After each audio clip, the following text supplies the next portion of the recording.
All right, welcome everyone to the third part of part one on the cycle of aspects and phases. We're going to pick up where we left off, but before that, Eileen said that she had a question. So, Eileen, go ahead. What was your question? If you guys don't mind listening for a minute. Sure. Okay, part of what I gave you for my little bio was that I wanted to get out of Winnipeg and be out of Winnipeg before I died. Mm-hmm. I did all that. I've been a lot of places. And then through choice and circumstance, excuse my bad word, but I Mm-hmm. ended up back here anyway. Almost the same situation. And I don't know how I did it. I wasn't something I intended to do. It was the plan was when I got out of the Air Force because I couldn't be posted where my husband was. But there was a plan. There was no plan for me to go back to being a little housewife, raise kids, whatever. And then it all just turned out that way. And it nearly drove me crazy, literally crazy when we had to come back here, come back into the same situation.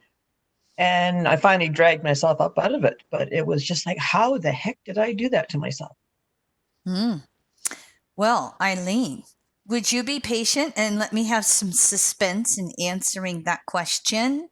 Oh, sure. It was just if you Sure. after processing what you had said about You the okay? other, You wanted to share how some did I more get to this? But environmental anyway, no, I've got condition. time. I'll Sure. let you. Thank you. Well, you're going to be a volunteer in disseminating phase, Mm-hmm. and we will address that when we get there. Okay.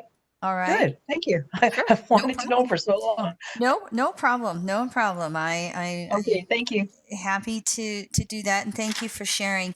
Yeah, as we're going through these charts, if there's something in the environmental conditionings that we you didn't mention, you're always welcome to bring more into it. That's no problem at all.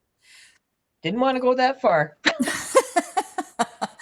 All right. Well, I will pick that up when we get to disseminating phase tomorrow. So thank you, Eileen. And I'm just going to give you a little reminder to mute yourself. Okay. We're going to move through here, and I'm looking at the aspects.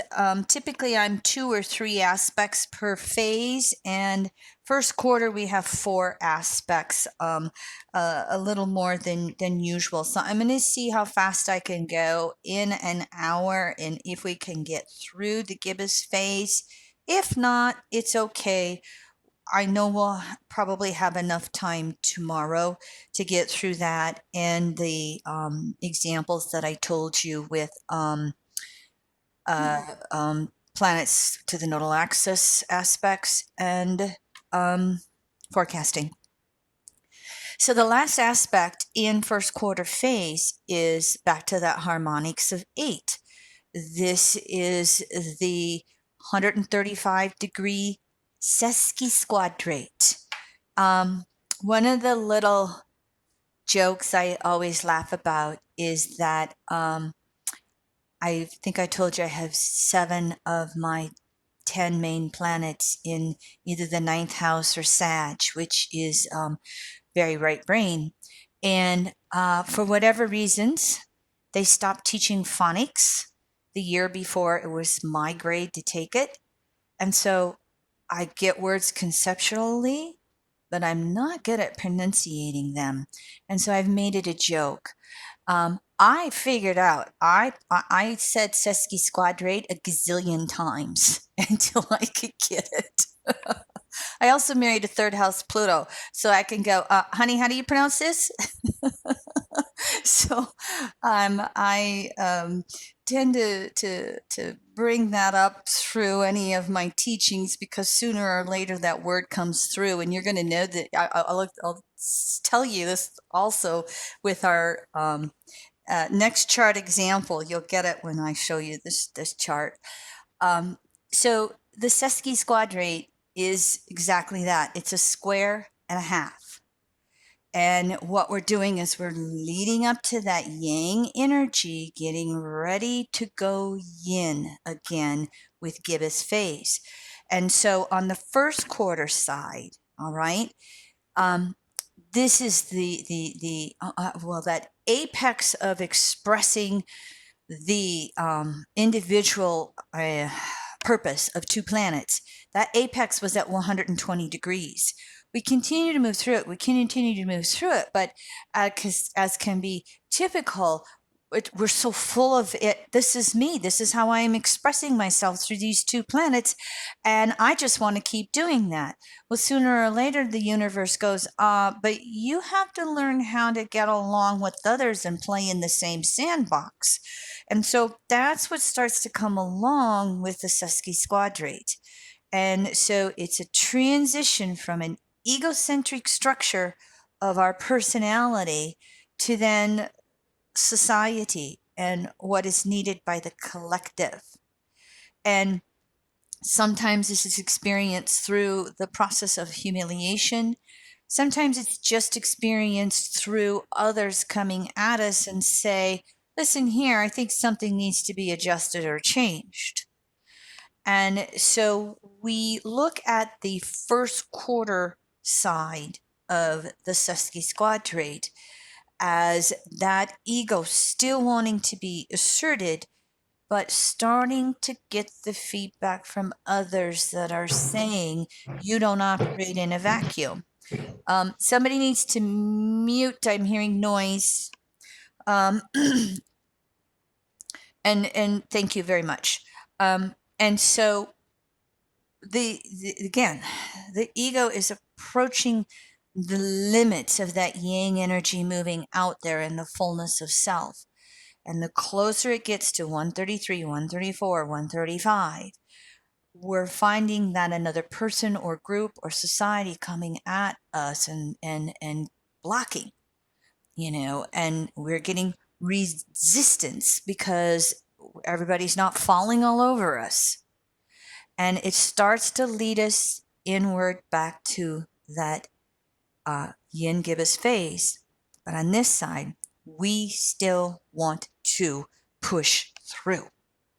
We want our, sense of self to be able to still override society. But again, society says, And then as we go into that gibbous phase, it's really going to turn us inward on ourselves, as we'll see in a few more slides. And so when I got done prepping with all my volunteer charts, I realized I didn't use any examples with charts with Susky Squadrates. Well, I need to go look and see.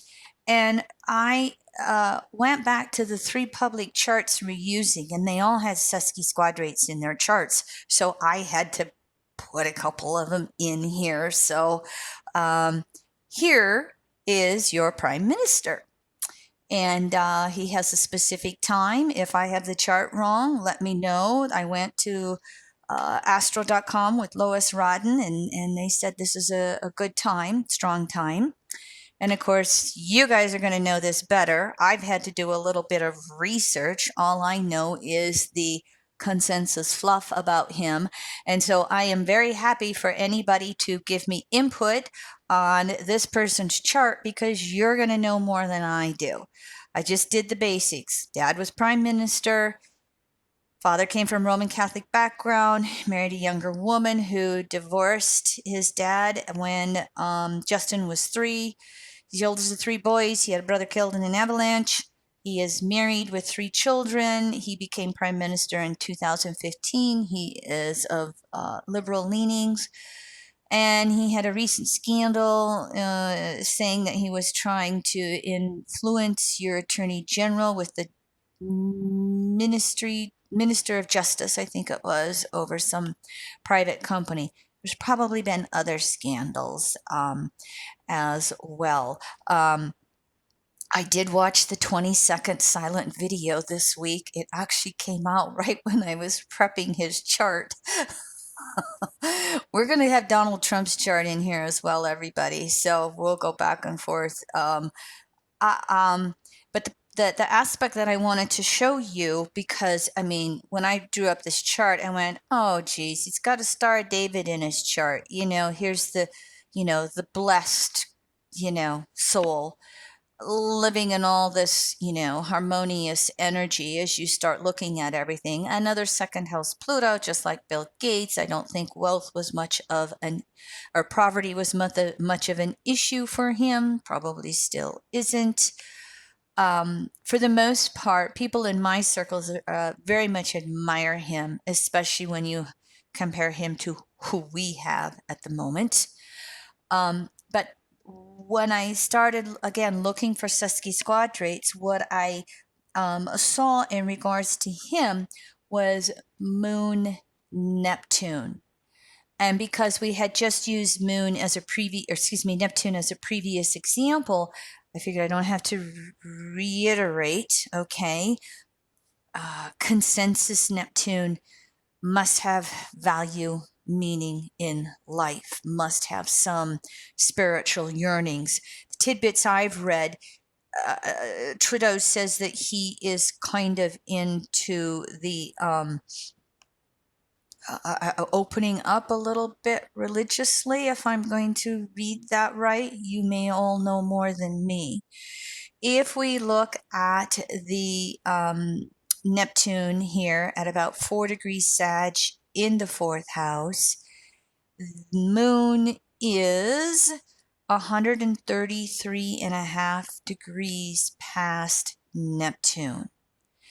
And what popped into my mind for me is, with all of these trines in his chart, he just seems to be blessed. He seems to move through things easily. A scandal just doesn't necessarily seem to hurt him any. When you have a leader of a country, they're a public figure, and sometimes you can look at their charts to be examples of the collective. And the moon is always the public. And yes, he has a very tight gibbous opposition between Moon and Uranus. So does Donald Trump. And so I imagine there's some feistiness here, and there's some exertions of will that will come through here. But what struck me is the fact that for him, he sometimes is shocked, eighth house, emotionally, when people take him off his pedestal or they don't agree with him.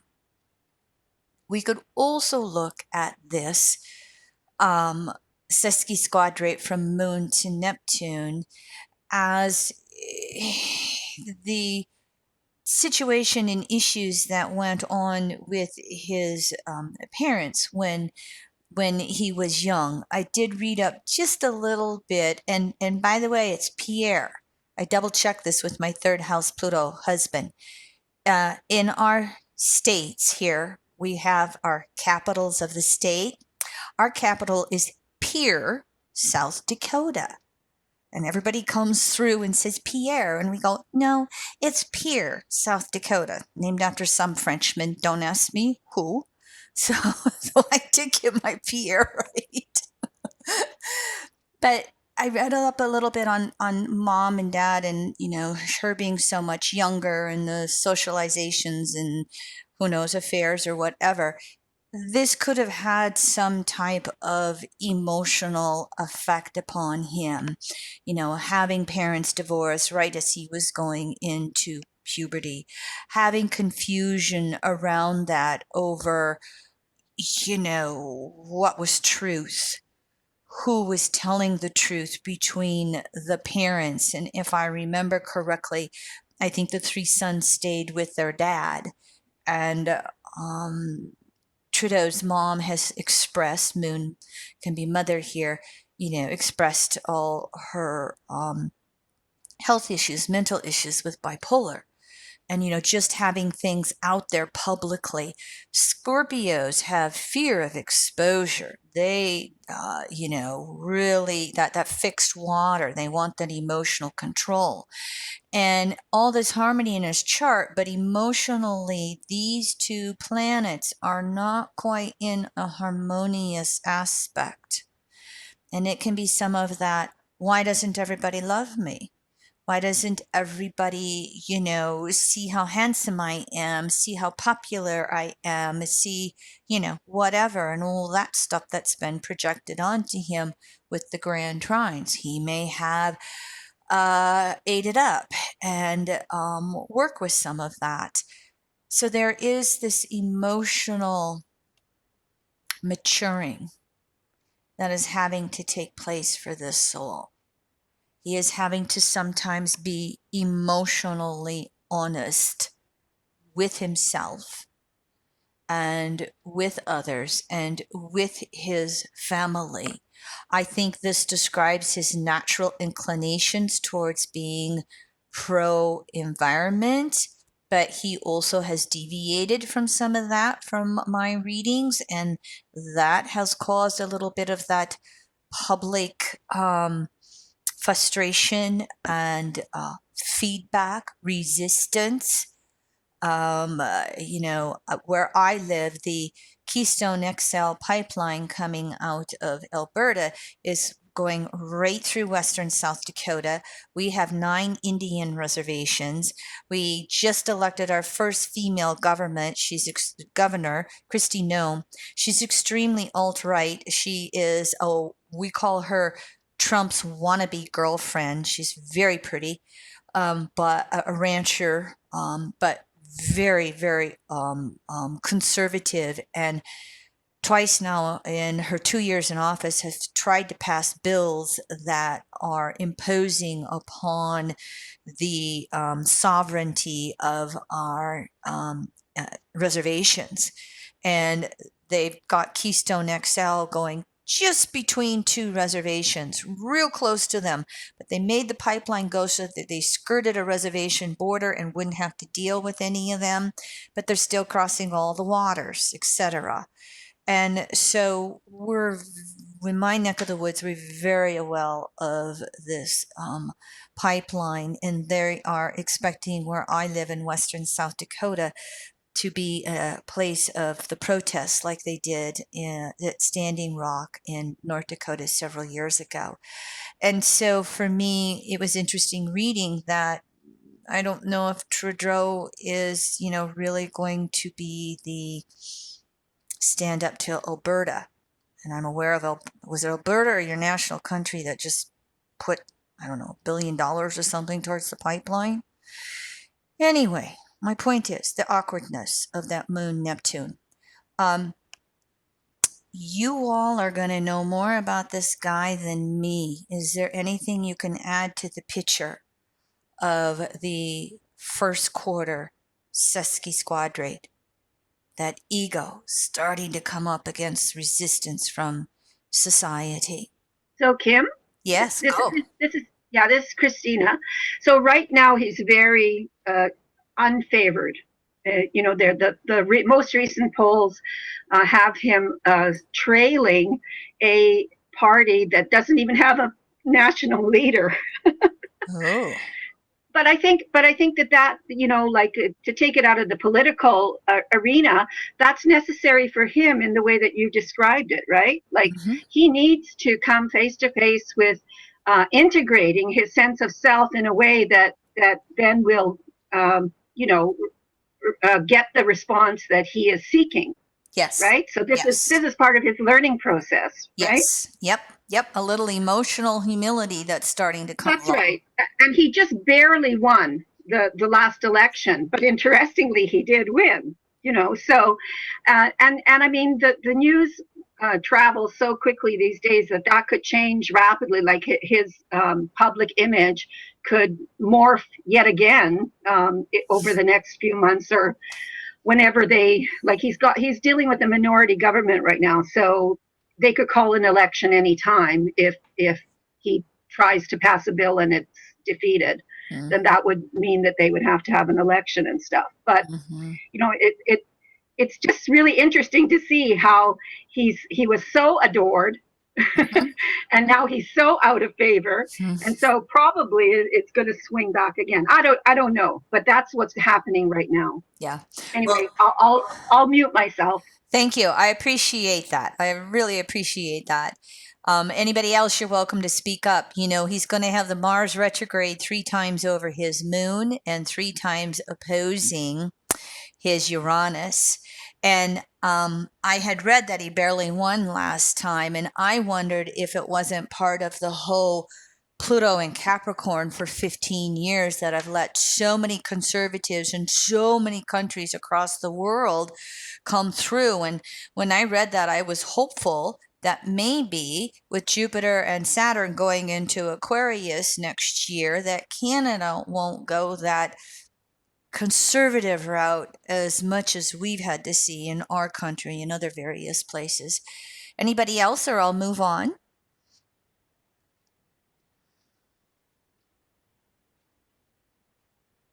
So now we're going to look at gibbous phase. And as you can see, it's yin. And the key concept for gibbous is self-analysis. It contains the classic 150-degree quincunx or inconjunct aspect, but it contains a couple minor aspects as well. And I was going to show you, we're going to have 2 aspects early in this phase, and then we'll have 1 at the end. And so here is where we start that evolutionary transgression of the soul humbling itself. I'm not the center of the universe anymore. I have to start taking others into consideration with this new intent and form between any 2 planets. I can't just continue going out there like I want. I have got to learn how to be an equal in society.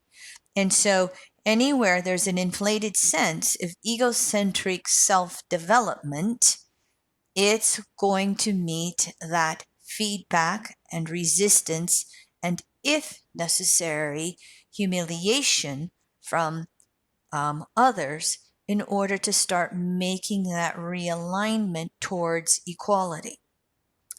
Now, the opposite of the gibbous phase is balsamic. And the polarity with the balsamic phase can bring in that confusion. Remember, balsamic phase contains the last 15 of Aquarius and 30 degrees of Pisces, and in the natural zodiac. And so now you know where this word comes from. So you've got the humbling or humiliating from the Virgo, you've got the confusion from the Neptune.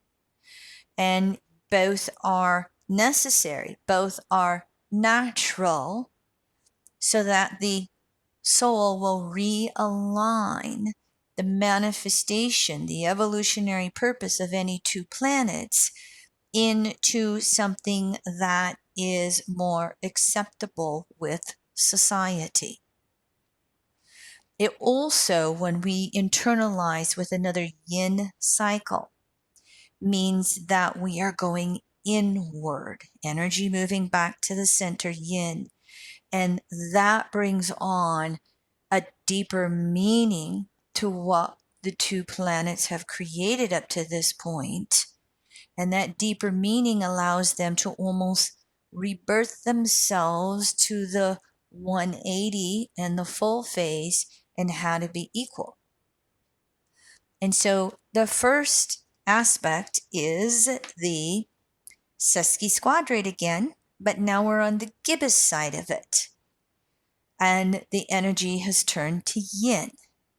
And so if the soul is not making those choices to adjust from its ego, then it's going to start having negative experiences or negative feedback from others to wake it up, to have it go inward and look at things differently. And so at this point, we can be thrown back into the past in some way relative to two planets and experiencing confusion because, hey, I had it all figured out at the trine. I was really going for it, and now it's not working anymore. What gives? And so, again, we'll be throwing in upon ourselves, we'll be throwing backwards until we actually start to make those inner adjustments, which will then also mean outer adjustments in our world with how we are moving forward with any two planetary, with any planets, with any planetary pair. So I do have one personal example that I put in here for you, and I think I know the name, but Jackie. Okay, so here is my Jackie chart. Finally, Jackie, I got the name right. And we had looked at your chart earlier at the uh, crescent phase semi-square. So here you are, the gibbous phase, Siski squadrate, and I didn't plan it that way. I sometimes get in that Virgo process and don't look back and go, oh, I didn't see I did that. So thank you for allowing me to use you in two yin phases.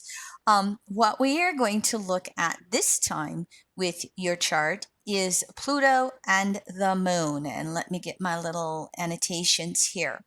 And so if we make Pluto the starting point down here, as we have looked at earlier, it's got that balsamic conjunction to, or Saturn has the balsamic conjunction with it. But if we start at Pluto here at 13 Leo in the fourth, we go to Moon in the eighth, and it is 138 degrees literally. So you're 3 degrees past 135, but it's still that sesquisquadrate aspect. So we kind of got an idea of Pluto the Soul. We've looked at, briefly at your chart before. We have looked a little bit at the moon. Moon's probably pretty much an easy planet for each of us to understand.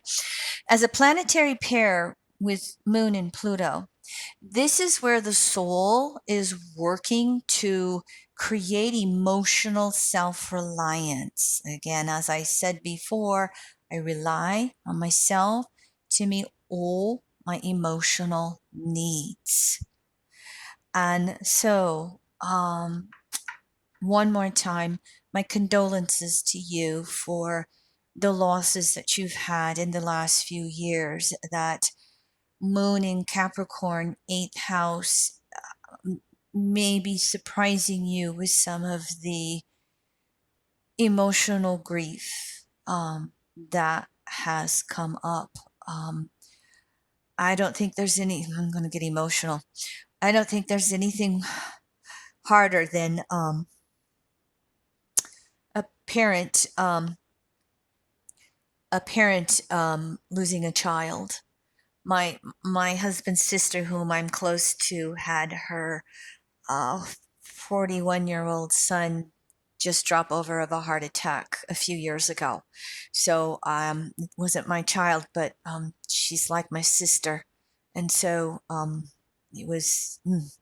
Anyway, sorry. Thank you. This aspect is I mean, it's asking you to make deep emotional changes on a soul level, not only for yourself, being fourth house Pluto. Okay, if we go back to the 0 point, we start with Pluto. And being that fourth house Pluto, it means your soul has been working on these lessons of emotional self-reliance. The moon rules Pluto, the soul. You've been working on these lessons of emotional self-reliance for several lifetimes. And this is representing a very strong turning point for you. This is, and if you look at this moon signature, that loss of the other, that loss of the intimate partner, that loss of the intimate, your parent, your daughter, husband. This is, deep emotional growth that you are in the process of making. And so, relative to a little bit that we said, last time we looked at your chart, tears are your friend. And with moon in Aries, and it's 1 degree, In that, Capricorn? yes. And the suppression that comes from Capricorn in 10th, you've just got to be emoting, and every time you emote, it reveals something inwardly. Now, what is society bringing at you? It's not necessarily another person who is, saying you're selfish or saying, crybaby. It is the ultimate power in source energy, having you find, peace when the ultimate source of power takes away what is most dearest to you. I'm going to be emotional right with you, okay? So I'm Please, sorry please. if I'm triggering you, but Not at all. I'm in the Scorpio energy right with you. I have 4 planets in Scorpio, I think. I don't remember at the moment. But do you get my point? Yes.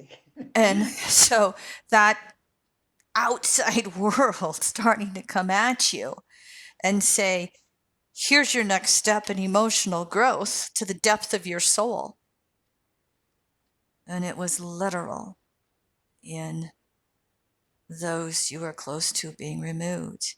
It's easy to say that statement, we come in alone, we die alone. Easy to say. But in between that, anybody ever heard of the poem The Dash? A beautiful little poem that, someone gave a eulogy and it had the birth date and the death date.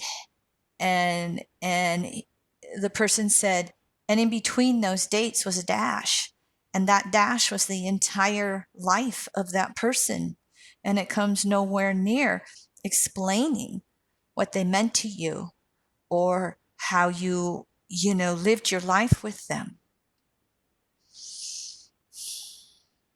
And so you're in process of, for me to have this, experiencing in your life, you're in process of really doing deep emotional work right now. And in many ways, Source is saying it's your work. Nobody can do it for you. We're going to bring you experience to point you in the directions that work needs to take, but you're still the one that's going to do the work. So there's a whole new depth of meaning to Moon Pluto for you as a planetary pair, and further emphasized because of the moon's personal rulership of your soul on an individual level. Fourth house Pluto is a Cancer soul. Questions for me, honey? I find it to be an excruciating time right now for myself. Mm-hmm. Um, but I also know I have a sense that it's just right. There's no self-judgment or Mm-hmm. there's a assurance. But what it's done is the death of my daughter. It's just 11 weeks after my husband, actually. Oh. It's also opened up um, my emotional, somehow integrating my past from my childhood. Mm-hmm. Oh, yeah. It's going to kick you back. And if it's okay with you, you're going to be my next volunteer. So let's bring that in, okay? So just a moment here. After the gibbous sesquisquadrate, we come to the harmonics of 5 again with the biquintile, the 144-degree aspect. And remember, the key words for quintiles were creativity. And so, one more time, here's a realigning. Septiles and quintiles are always those subtle, minor, but strong aspects that serve to realign the soul. And so, if we think back to that whole individualization process of the quintile, the creativity between any two planets, here that has to be evolved and really working with it on an individual level. Oh, I'm actually out of Kleenex. Excuse me, just a sec here. I'm going to sniffle. Here we're working with, as we been discussing, the adjustments. But there's something about adjusting here that is serving the soul to realign and be creative. It's like, I'm not in isolation. Oh, here's what I've got to do with these 2 planets to work with others, to play in the sandbox with others, to serve another gibbous phase. And with gibbous phase, it's similar to Virgo. It starts with serving our higher self, polarity, Pisces, balsamic phase, and then it's serving another. And then it's serving the group, and then it's serving society. And how broadly can we serve the whole? And I do not mean this from the patriarchal self-sacrifice, I have no power or no boundaries. I mean it from a healthy boundary co-creative sense. Your power ends at my nose and my power ends at your nose. I mean it from that perspective. And so what I'd like to do now is go back to your chart here, Jackie, because now we're going to look at Saturn moon. And let me get my little pointer going again here for us. In the case of Saturn, which we've already discussed, balsamic to that Pluto, hanging out at about 8.5, Leo, just a few degrees inside the 4th house, the starting with Saturn going towards the moon, okay, that angle is 142 degrees and 51 minutes. It's a degree shy of the biquintile. Now, Saturn moon, of course, it is nurturing parent, authoritarian parent, and that can be flipped in today's world between the two. But it is also, as a planetary pair, Moon Saturn is the nurturing of our soul into maturation. And when we don't receive that in the parental environment, if our early environment is not trusting, we don't know how to trust another. And if our early nurturing environment does not have nurture, if the parents do not recognize us, nurture us, see us who we are, at some point in our life as an adult, we are meant to become our own internal mother and internal father. Another way of saying this in the co-creative process is we look towards the eternal mother, the eternal feminine, and we look towards the eternal father, the eternal masculine. And I speak this from the natural law perspective again, not the patriarchal distortions. And so I bring this into the picture for you, Jackie, because I feel like the Saturn moon here is serving, okay?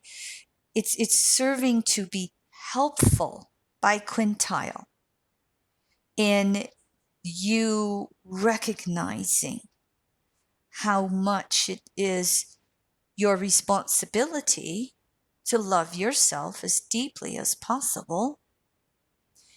But it's also, in some ways, universe has your back. Gibbous phase, opposite balsamic phase. Gibbous phase brings in source in the natural law. Does this make sense, Jackie? Yes, definitely. Yes. Hmm. Hmm. And I just have a sense also of um, being of value to my ancestors, like going back through to Hello. World War II Can and you hear one. me? Yes, we hear you. Would you let Jackie finish and then you speak? Okay. Maybe they were just checking to see if they were here. Continue, Jackie. Ancestors. Mm-hmm. Yeah, it's like I'm not here just for me, or I'm not here. Um, but I guess I do need to do that self-love part, but also uh, I don't know if it seems Piscean or what it is, but to be present to the rest of the um, universe and all the people that were in it. Well, you spoke about, the familial conditioning of, your family and, the your background as, a little bit as a child. And, what there is a need to be careful for here with 6 planets in the 6th house is to fall into the victimization. And you want to break free from any sense of victimization. Again, as I said earlier, it's a co creative process, and we're either going to co create consciously with the universe or unconsciously with the universe. And this moon, sesquisquadrate to Pluto, the moon's biquintile to Saturn.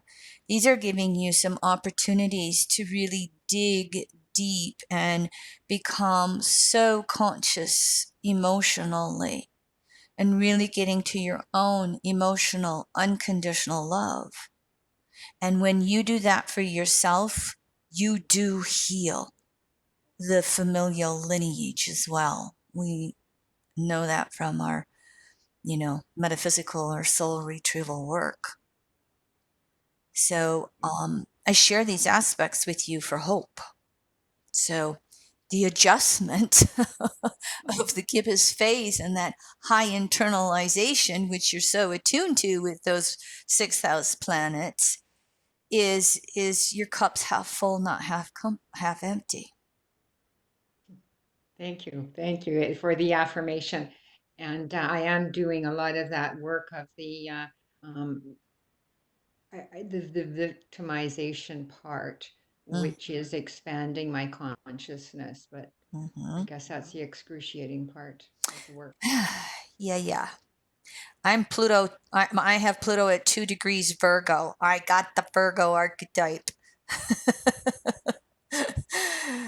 All right. Thank you, Jackie, for allowing us to go there emotionally with you. Thank you so much, Kim. Hmm. And so let's move on quickly and see if I can get through a couple more aspects for us. And so, moving on in the gibbous phase, of course, we run into the inconjunct. And the thing about the gibbous phase inconjunct is it is the inner self analysis. You will see tomorrow with the full phase inconjunct at 210 degrees. That's yang. That's the outer analysis. That's where others want to come at us.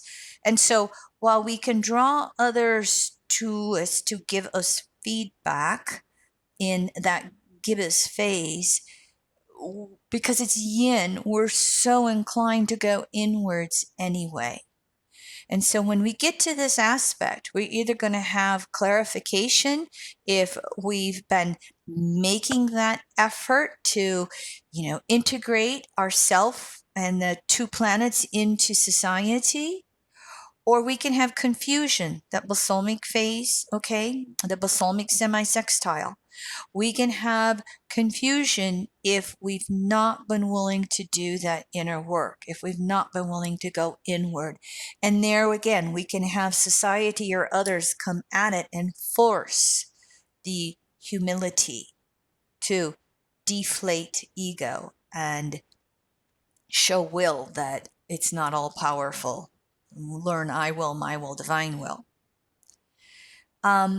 We also then at the inconjunct start to become aware that there's something special that we are wanting to do with these two planets in regards to their evolutionary intent. And what can happen is we can start to sense this, and you're going to really get this with the next aspect, but we may not know quite how to, link these planets' purpose in the service. We don't really quite know how it is that ego needs to adjust. But the aspect is there because it serves to really gel that energy to go inward and go, okay, so I'm not all powerful. What is it that I am changing with myself to go back out into that world again at some point? And we make it specific to two planets. Well, what comes after this inconjunct then is the triseptile, 154-degree aspect. And remember, septiles, special destiny, sense of fatedness. So this closely follows that inconjunct. And so here's where the clarification comes. Here's where that realignment starts to come. Here's where those fated situations with ourselves and others come in, so that we're like, oh, this is what it is I need to do to align the evolutionary purpose of two planets to help serve others, to serve myself, to serve the greater whole of society. Here is how I continue to deflate my ego and any of those delusions of grandeur, okay, into what we call that natural humility. And to that natural, it doesn't mean we lack self-love in natural law. I love myself, I care about myself, but I realize I can grow, I can change, I can evolve. I realize there's more for me to learn and know to fully function in society relative to whatever those two planets are.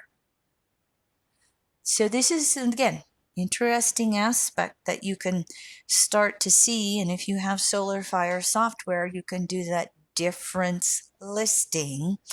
And, if you're somebody who doesn't have Solar Fire, or you're somebody that does not have astrological software to draw that up, attendees this weekend contact a fellow astrologer and who has a solar fire, and see if they do you the list or create that differential listing for you, or you can email me. And if in the future you're buying this workshop at some point and need the list, email. Because to be able to go through all your planetary pairs and find these important subtle aspects adds to your understanding of yourself. My joke is astrology is the closest thing we have to an owner's manual. Oh, that's what I do here. So finally, we move into the gibbous opposition. This is where two planets are less than 180 degrees, but they're moving into that opposition with each other. And so this is another one of those transition gates, as Jeffrey would call it, that really starts to build up the energy and pressure, because we've had this first half of the circle building up to us. And now we're having to go through the second half of the circle, and it's the world, it's others, it's the one-on-one in relationships to broader and broader collectives of groups, to the ultimate source itself in the second half. And so we're really building up the pressure and the tension to move into society as an equal. And so whatever those two planets are, they are having to learn how to integrate their energy as an equal. And so what happens here with the gibbous opposition is our ego gets the full force of other people's will and desire and reality. It enforces an awareness to recognize that others' drives and evolutionary purposes are just as strong as ours, and it will be specific to the two planets that are in a gibbous opposition. Others are expressing those two planets as well. And we can have the opposition, that's what oppositions are, of another person's beliefs, values, desires, and needs, specifically relative to whatever two planets we're looking at in our own chart with a gibbous opposition. Make sense? So now you can start to really understand that not all oppositions are the same. Is it the gibbous side or is it the full phase side? And we're going to learn the full phase side tomorrow when we start to look at that. But before we go into that tomorrow, first of all, I want to show you a chart. Anybody want to take a guess? Oops, gotta find my mouse. Oops, one more slide. Sorry, forgot that. Let me bring this in. So when we have that full force of opposition from others, it can create fear and anger for us within the ego. We want to oppose back. Wait a minute. I'm coming from the first half of the circle with me manifesting and expressing. And now I'm coming up against you and you appear to be stronger. Get my fists up. So what this has a tendency to do then is it creates the cyclical withdrawal from social interaction and the willful insertion of our ego within social interaction. So we have the full force of others coming at us, we withdraw, and then we go, wait a minute, and we come back out and want to express our side, our ego relative to those two planets. And so that back and forth, retreat and attack, it continues until the soul learns how to integrate those two planets into social environment as an equal. Now let me show you the chart.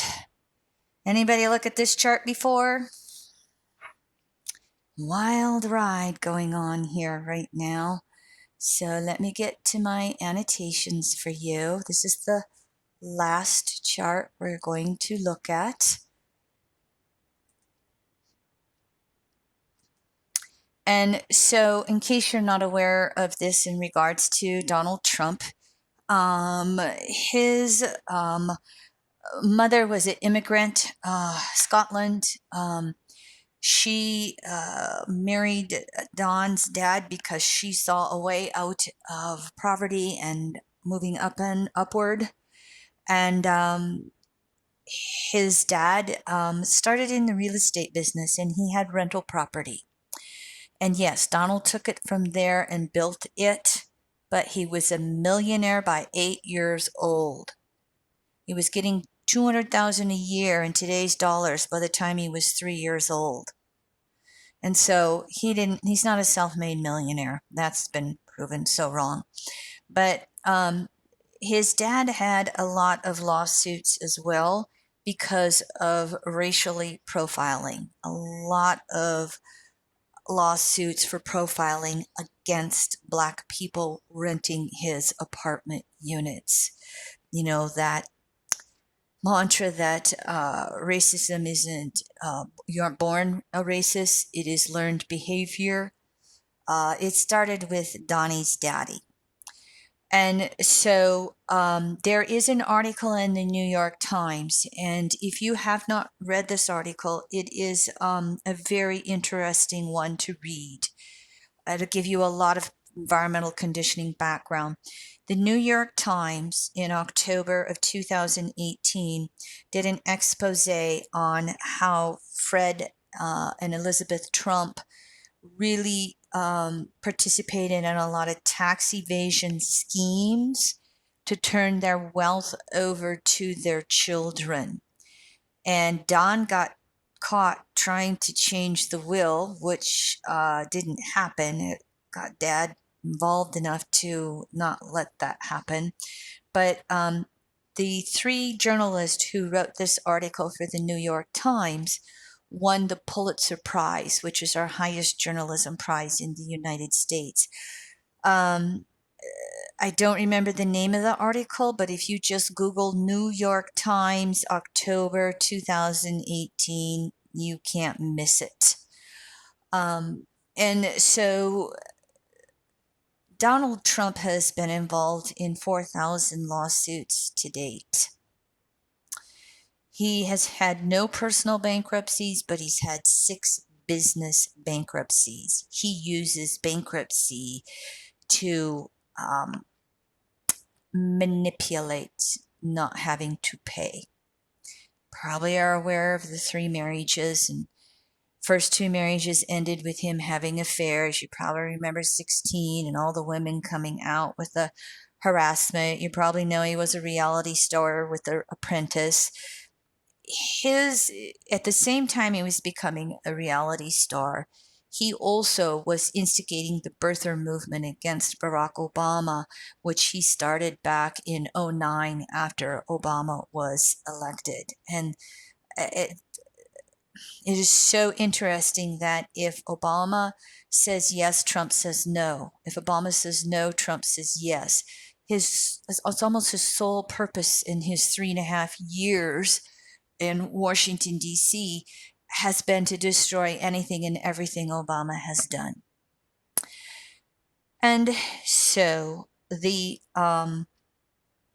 opposition that I wanted to show you was the sun moon. Donald Trump was born on a lunar eclipse. We just had a lunar eclipse yesterday at 15.5 degrees, sun in Gemini, moon in Sag.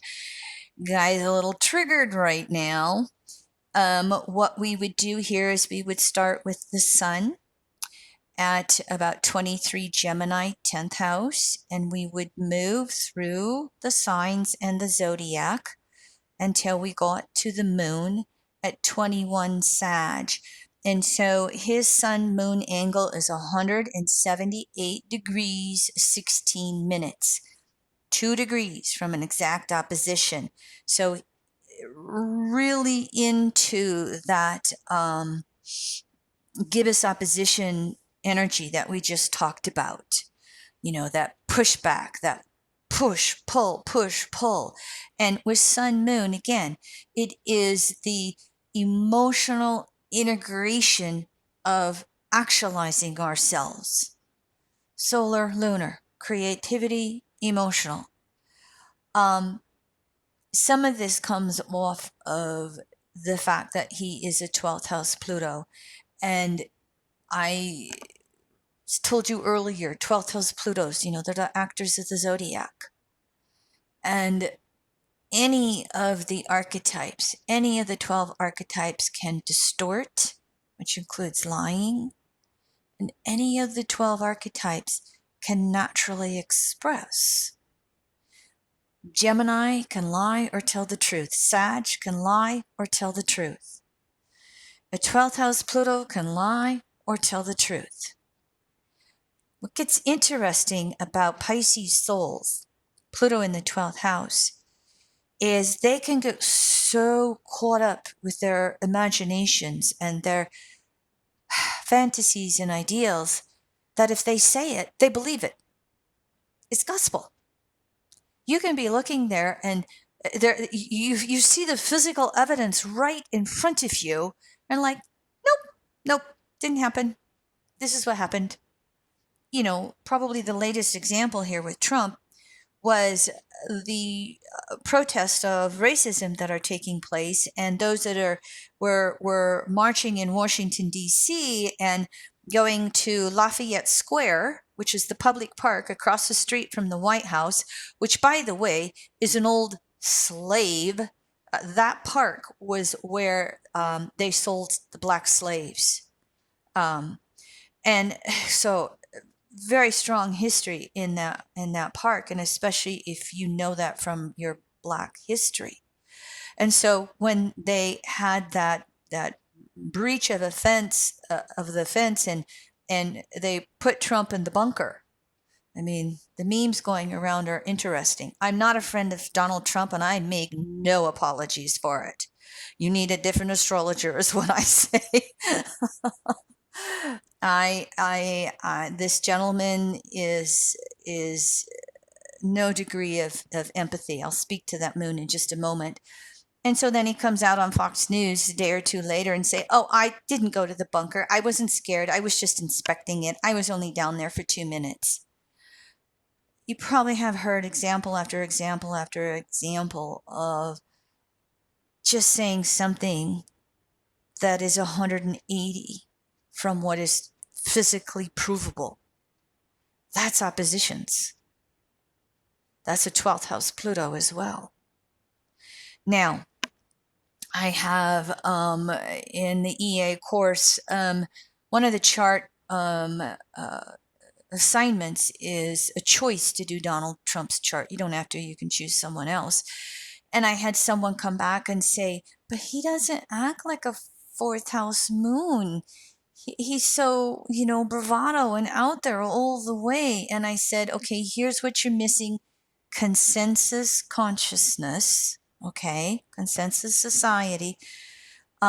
Sagittarius, when it distorts, it can be quite compromising.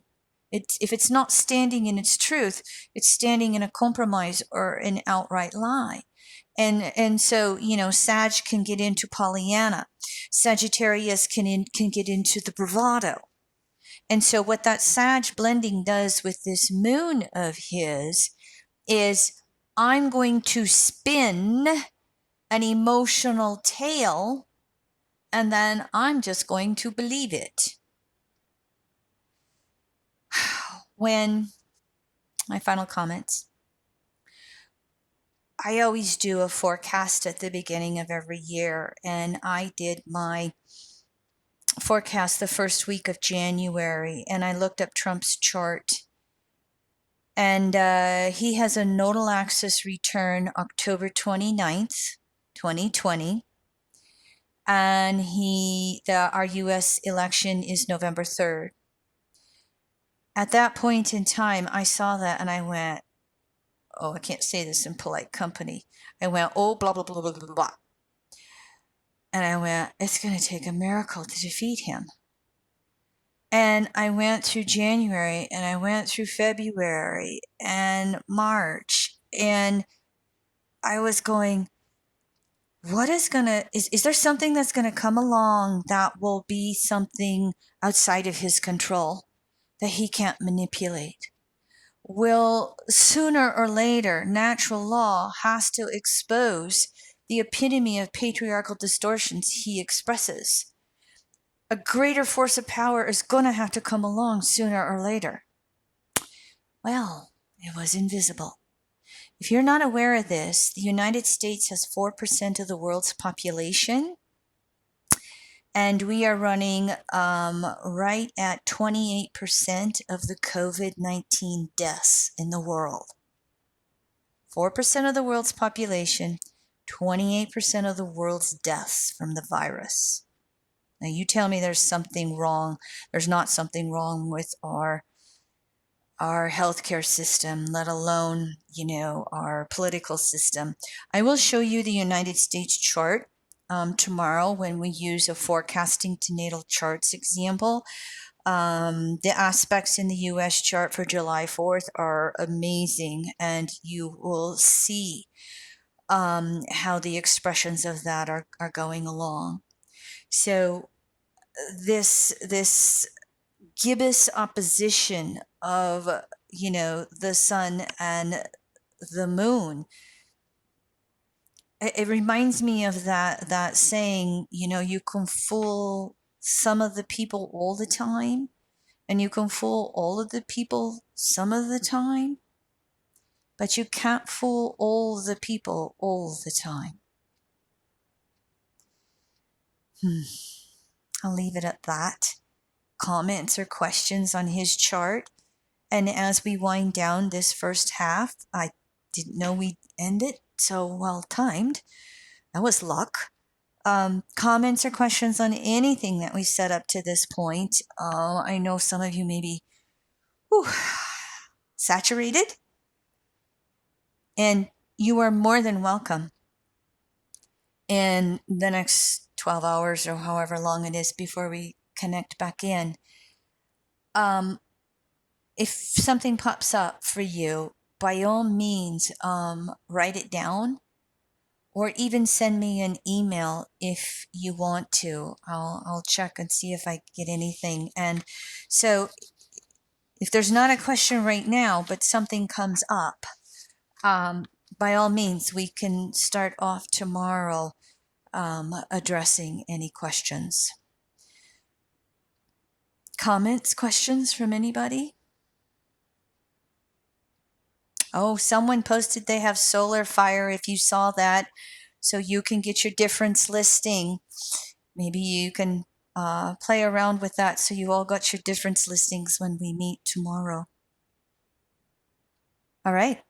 Well, one more time, I thank you greatly for allowing me to speak to you. It is a subject that I love to teach, and so I hope this has been most helpful, beneficial to you. And I'll see you back here tomorrow. If you sign in a few minutes early, you can see my chart. Okay? All right. Thank you, everybody. I'm seeing your little notes, and I'm going to end the. Oops, I got one more slide, I guess. Hold on. I don't, it's just a housekeeping slide that I do. I did do some classes recently. I told you I've been doing webinars now for 6-7 years. So there's a couple of those. If you know who EA Zoom is, I did Donald Trump's forecast. I did the coronavirus. I have several offerings on EA Zoom that are free. Thank you very much, everyone. I'll see you tomorrow.